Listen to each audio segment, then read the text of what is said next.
In last week's video, we did the North Grove Trail, and in today's video, we will be heading just to the other side of the parking lot to do the General Grant Trail. This is another beginner-friendly trail with an overall distance of 0.7 of a mile and an elevation gain of 32 feet. As soon as you start the trail, you are going to come to a junction. You can go either way, but in this video, we are going to go left. And if you enjoy learning along the trail, you can always pick up a trail guide for $1.50. You'll see these little numbered markers along the trail and they correspond to information in the guide. Right out of the gate, you are going to be treated to some massive sequoia trees. And as I mentioned in last week's video, some of the trees that you see here are possibly over 2,000 years old. About 1/10 of a mile into this short hike, you will come to a toppled sequoia tree known as the Fallen Monarch. One of the really interesting things about it is that it is hollowed out so you can walk right through it.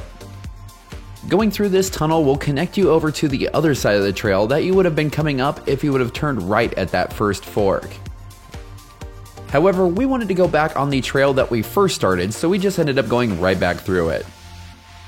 We've seen these giant sequoias from the bottom or even from grooves that have been carved into them from fire, but actually walking through one was quite an experience.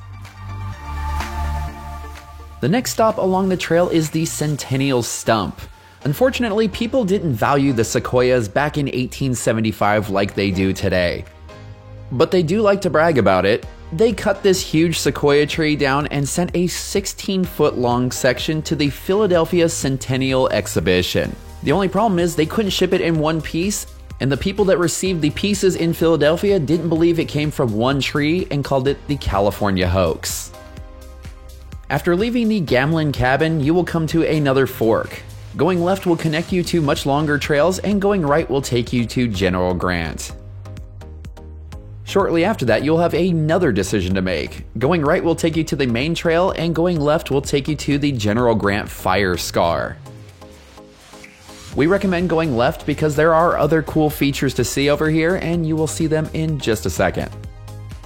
If you're looking for a good spot to stop for a snack or lunch, there are plenty of fallen trees back here that you can sit on. And there is also another lesser known tree tunnel back here. It is much smaller and more difficult to get into, but it's pretty cool to explore nonetheless. If you like exploring random spots on your hikes, this tree tunnel will make you feel like you're about to teleport to another dimension. After spending a little bit of time at this unique find, we were off to see the General Grant Burn Scar.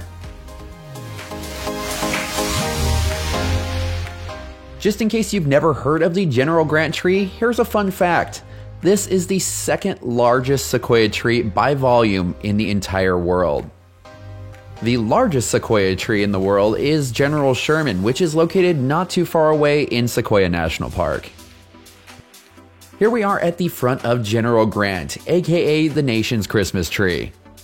This colossal tree stands a very impressive 267 feet tall, and it has a circumference of 107 feet at its base. After leaving General Grant, you will come to yet another fork. Going right will take you the fast way back to the car, and going left like we are will extend your hike a little bit and take you to the Michigan tree.